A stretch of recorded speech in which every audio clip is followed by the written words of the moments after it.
As I prepared for my beloved daughter's surprise face for her graduation party, I couldn't help but reflect on the journey we've had.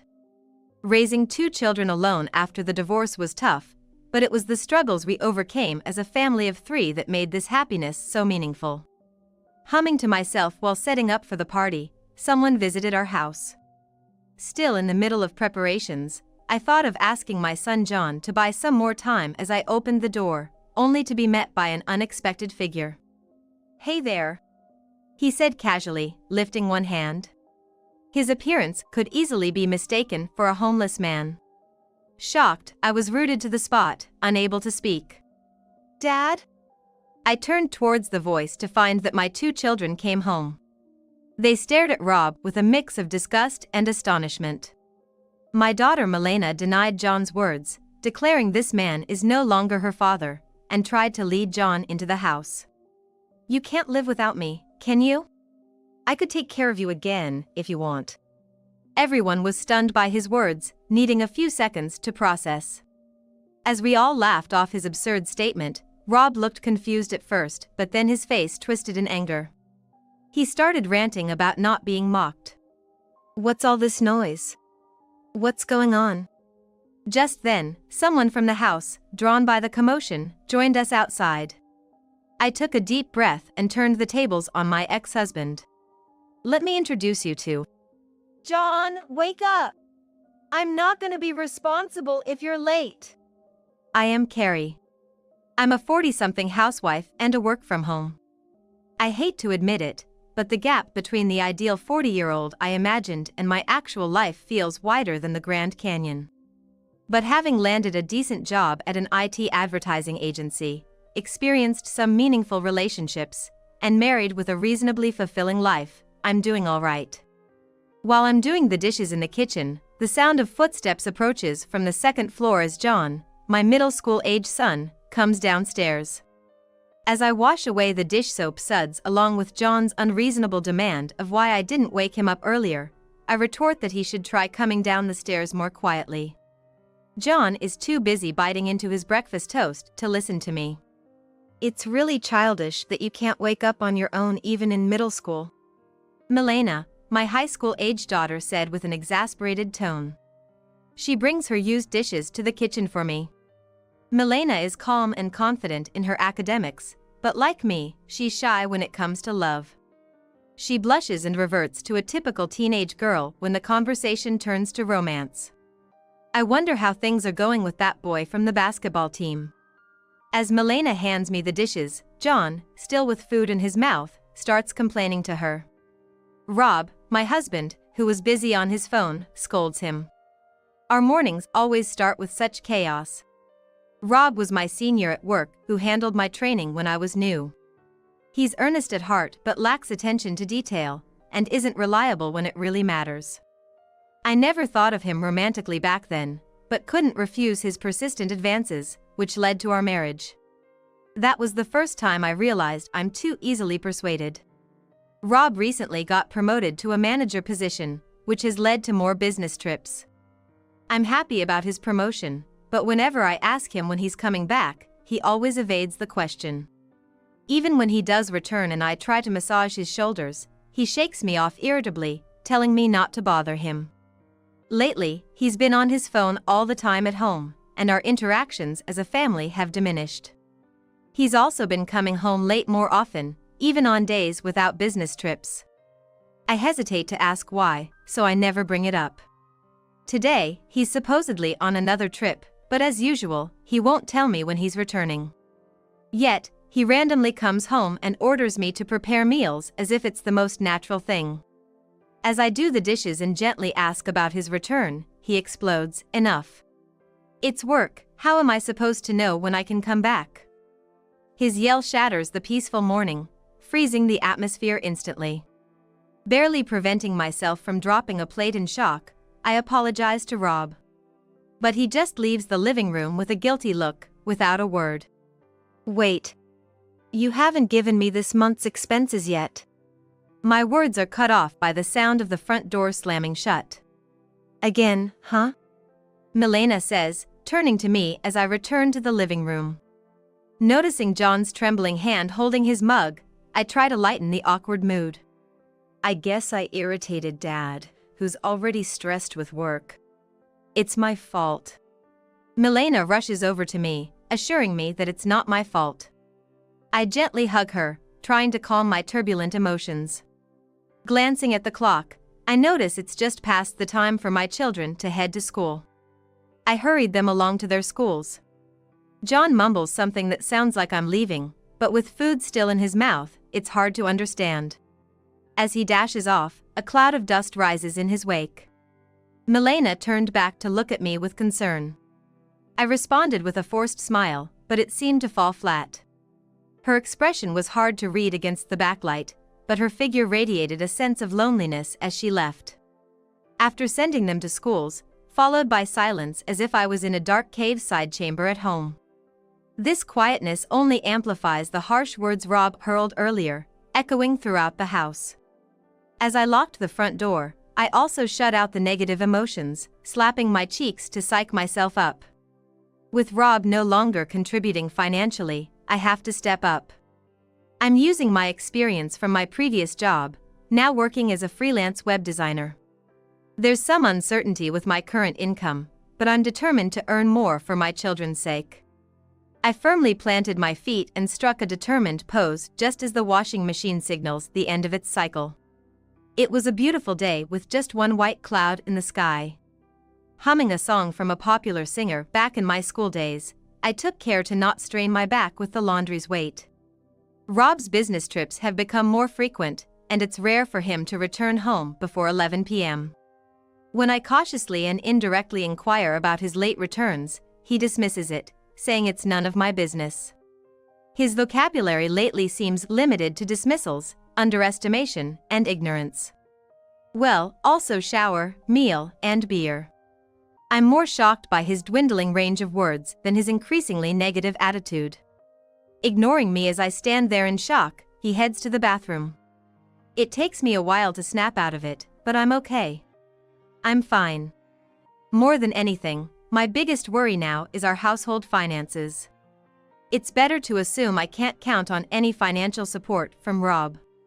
I still have some savings, but my freelance income is unstable, and a financial crisis could hit at any time. I decided to organize my bank accounts. One was for receiving freelance payments and everyday expenses. Another was for the mortgage with a trust bank.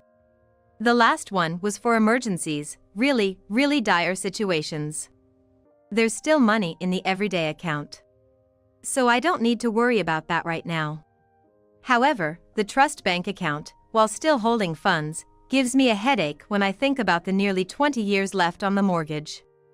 I don't want to think about it now, so I gently close the online banking. Then, there's the third one. I rarely check it, so the balance shouldn't have changed. But, it's been a while since I last checked, and I've forgotten how much is left. As I checked the transaction and traced the lines of numbers, I'm in denial about my worsening presbyopia. And let's not even start on the increasing fine lines around my eyes and mouth, how foundation doesn't sit well anymore, or how marks on my arm from dozing off at the desk don't fade easily anymore. I decided to stop belittling myself and faced reality. Focusing intently on the small numbers, I notice an unfamiliar withdrawal from recent dates. And it was not just a small amount. My children don't know about the accounts. Could it be a scam? But it would be strange for a thief to only take some of the money from this account. After pondering for a while, the thought of a man comes to mind. It caused an ache in my head that's incomparable to earlier. It's unlikely that Rob would return home while it's still light outside. It might as well hail tomorrow. As I watch the chicken grilling, I think to myself, it's fine when Rob is just lazily watching comedy shows on TV. But as soon as dinner time arrives, he's bound to start complaining about the meal being boring and unappetizing. Until recently, the only times I didn't have to think about anything were while cooking and using the restroom, but now, it's just depressing. I'm planning to ask him about the withdrawal from the emergency account, but it's hard to bring up. With my children cooped up in their rooms until dinner, this might be my chance, but I was unsure how to start the conversation. As I was contemplating, Rob stood up and headed to the bathroom. I felt conflicted, having missed a precious opportunity, but also relieved that I didn't have to bring up the money issue now. I noticed his phone left on the table, and just then it vibrated, displaying the sender's name on the screen. Knowing that Rob takes his time in the bathroom, he won't be back for a while. I hesitated for a moment before approaching the table to peek at the phone's screen. My heart skipped a beat when I saw an unfamiliar woman's name. Then, as my heart started beating rapidly, my hands moved against my will. I caught a glimpse of a recent message. And just then, I heard footsteps in the hallway. I quickly restored the phone to its original position and placed it back on the table. "Mom, is dinner ready yet?" I told John that it would be ready soon and urged him to take his seat at the table. I'm sure tonight's complaints won't just be about the food. As I picked up a blackened chicken, I let out a sigh. Later that night, once everyone was asleep, I embarked on a secret mission. The message I saw earlier won't leave my mind. I have a gut feeling that it's my duty to investigate further. My hands and feet were trembling slightly. Resolved, I quietly stepped out of my room into the hallway. Rob and I have been sleeping in separate rooms. As long as I could hear him snoring from his room, he must have been sleeping soundly. It was worth the effort to encourage him to drink beer at dinner. I walked down the hallway, bent over, and slowly turned the doorknob. The stench of alcohol from the room almost made me want to hold my nose, but I couldn't afford to lose my balance. So, I continued breathing through my mouth and silently approached the bed. The phone's charging cable stretched from a nearby outlet to the bedside. Fortunately, Rob was lying on the opposite side from where the phone was. But if I unplug the charging cable, the phone screen will light up. I carefully pinched the charging cable and pulled it toward the edge of the bed. As I unplugged the cable, I pressed the phone screen against my chest. I felt numb, barely alive. After ensuring the screen was off, I quickly returned to my room. Unnoticed, my eyes had become wet, and I wiped them with the sleeve of my pajamas. Turning the phone on, I unlocked it. There didn't seem to be any new messages. I opened the messaging app and looked up the woman's name I had seen earlier. "Hawaii was so much fun. With you, Maria, anywhere is fun for me. Where should we go next? I want to go to France. But Rob, how do you manage the money?" "The money's secretly from my wife's savings." "Seriously? You're worse than I thought." "Well, it doesn't matter to us. We're getting married soon, right?" Between their messages were several photos from their trip. The tension I had felt earlier seemed like a lie. I was surprised at how calm I could be. Going back to Rob, who was sound asleep, I reconnected the charging cable to the phone and left it on the floor. Sliding back to my room, I stood in the middle for a while, playing with the darkness that filled the space. My tears had long dried. The next morning, I prepared breakfast for everyone more smoothly than usual. There was still time before my children woke up. Rob, with his bed hair and yawning, took his seat. I greeted him with a cold gaze. "Good morning."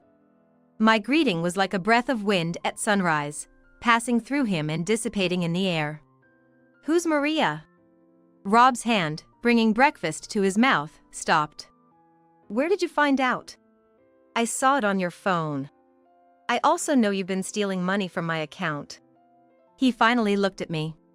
His eyes were filled with cold anger, but they had no effect on me now. "I want a divorce." I couldn't accept the conclusion he stated so quietly and decisively. "The fault lies with you, doesn't it? How can you come to such a conclusion? First, give back the money." Before I could finish, a white plate with breakfast on it grazed my cheek. It shattered behind me as Rob barked, refusing to acknowledge a divorce like a wild beast. My children, having heard the commotion, entered just as he stormed out. As soon as Milena came to my side, all my strength left me, and I collapsed. "Stay away from the broken dishes. They're dangerous." The first words I tried to utter were interrupted by my sobs, turning to nothing in my mouth. That day, I couldn't bring myself to do anything and had to apologize to a client for delaying a deadline. This is the first time I've ever had to postpone a deadline. When Rob returned from work, he slammed down a completed divorce form, gathered a few essentials, and left. His last words were, "You better sign it and contact a lawyer." Milena, who had recorded everything on her phone just in case, emerged from behind the curtains. John had also been waiting in another room, gripping a baseball bat. I told them to stop because it was dangerous, but they didn't listen. Thankfully, nothing happened this time, but the thought of a parent hurting their own child unnerved me. Both my children agreed with the divorce, but I hesitated. It felt too sudden. And I wasn't confident in my ability to financially support them on my own. After discussing and sharing my honest feelings with my children, we decided I would get divorced. Milena said she would contribute her part-time job earnings to the household, and John offered to help more with chores. I was reluctant to rely on my children, but we resolved to get through this together. A week had passed before we reached this conclusion. Both my children said they felt refreshed without Rob around. I had my own anxieties, but life felt less stressful without him. After consulting a lawyer, the divorce was duly finalized. The breeze that greeted me as I stepped outside the office left me feeling refreshed. 3 years have passed since then. Milena, busy with her studies, kept contributing her earnings from part-time work, for which I was immensely grateful. Despite my insistence for her to focus on her studies, we had a major argument over it. But without the money Milena earned from her job, our family might have fallen apart by now. As for her exams, unfortunately, she didn't get a good score. I feel responsible for this, and I truly regret it. Milena, taking a firm stance, reassures me, saying she chose this path herself. John's surprisingly good at household chores. He handles cleaning, laundry, and sometimes even cooks, significantly reducing my workload. However, he was uncomfortable with washing the female member's underwear, which caused a bit of a dispute. Reflecting on the past 3 years, a lot has happened. Life post-divorce was harder than before, but as a family of 3, we managed to overcome various difficulties. As I prepare a special feast for Milena, memories of these 3 years flash through my mind. Today, we're having a small party to celebrate her admission into medical school. She might not like it, but it was not only a celebration of her getting into that renowned university, but also to express our gratitude for everything up to now. I had a plan that was bound to succeed. John would take Milena out while I prepared for the party, and we'd surprise her when she returned. I hum naturally as I lay out dish after dish on the table. Then, the doorbell rings. Could my children have returned already? Still in the middle of preparations, I think of asking John to buy some more time as I open the door, only to find an unexpected person standing there. "Hey!" He greets me, raising one hand lightly. His hair is unkempt, dyed a bright color that has gone beyond mere gray hair coverage. His clothes are mismatched in style. He had an appearance that could be mistaken for a homeless person, depending on how you looked at him. Shocked, I'm rooted to the spot, unable to speak. "Dad?" I turn towards the voice and see both my children have returned. They look at Rob with a mix of disgust and astonishment. Milena denies his role as their father, pulling John towards the house. "You can't live without me, right? I can start supporting you again." Everyone is confused by his statement, taking a few seconds to process. Rob looks confused at our laughter, but his face soon twists in anger. "Don't mock me, don't laugh," he yells, but our attitude doesn't change. "What's all this noise? What's going on?"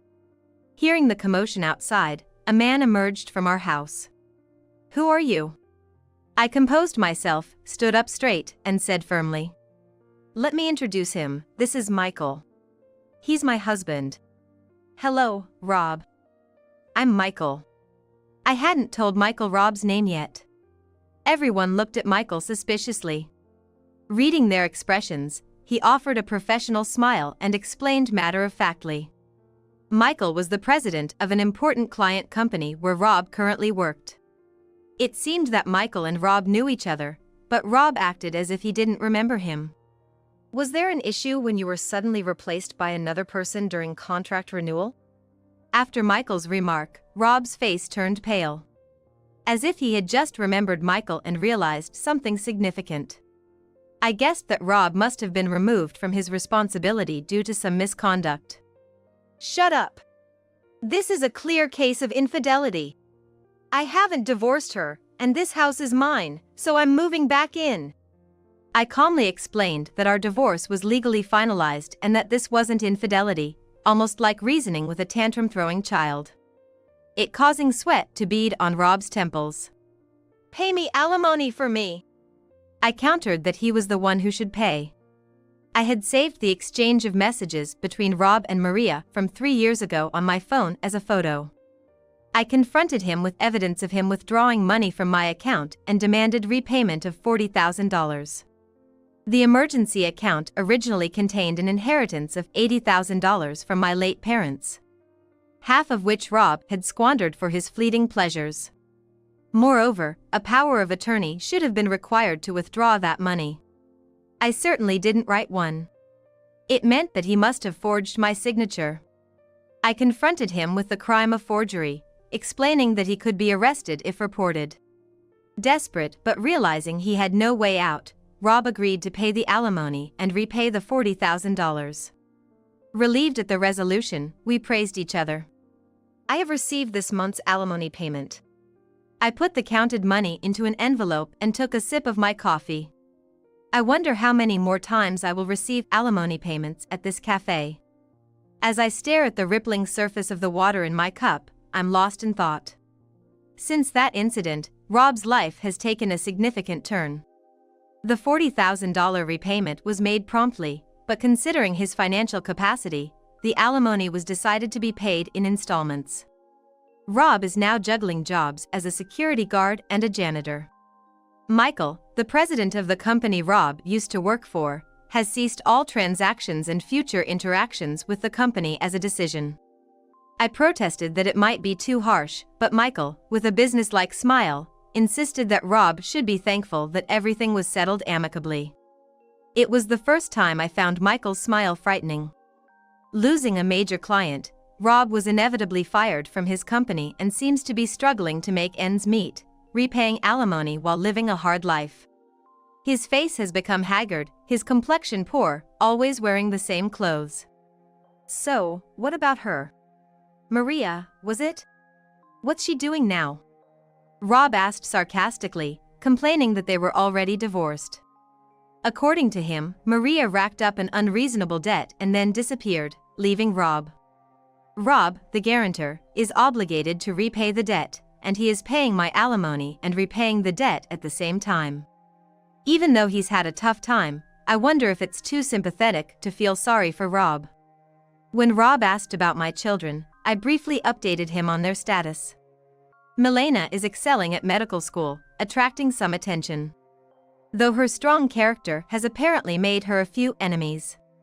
After the divorce turmoil, John, inspired by the incident, is now studying to become a lawyer specializing in infidelity cases. He might seem a bit unreliable, being bossed around by his sister, but I expect he will make a fine lawyer. Even without me, they have grown up well. After taking a sip from his cup and realizing it was empty, he placed it back on the saucer. That's true. But if I hadn't married you, I might never have met Michael, so I'm a little thankful for that. You should be more grateful. Don't get cocky. I noticed Rob touching his left earlobe when embarrassed, a habit I had seen many times when we first started dating. When he was late for our date, when he accidentally dropped a bag of carp food into the pond, when he put the engagement ring on my finger. I cut off my nostalgic memories, picked up the bill, and headed to the cashier.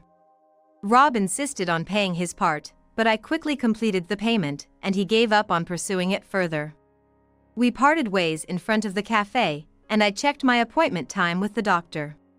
I have plenty of time even if I walk slowly. When I announced to my children that I was expecting Michael's baby, both fainted from the shock. Then, Milena started lecturing me on the risks of advanced maternal age before suddenly listing things needed for the baby's arrival, ensuring everything was perfectly prepared. John initially reacted ambiguously before finally managing to say congratulations. He still seemed to be processing the sudden news. Michael's suggestion that I quit freelancing and focus on resting during the pregnancy was sound, but I love my work and wanted to continue. I persuaded him, somewhat forcefully, to let me work until the due date. On my way to the doctor, I passed a family with children. The little girl, being carried on her father's shoulders, was laughing joyfully. The mother, pushing a stroller with a baby inside, looked up at her husband and daughter with a happy expression. I am just as happy now as I was back then. I whispered to myself, clicking my heels as I walked away.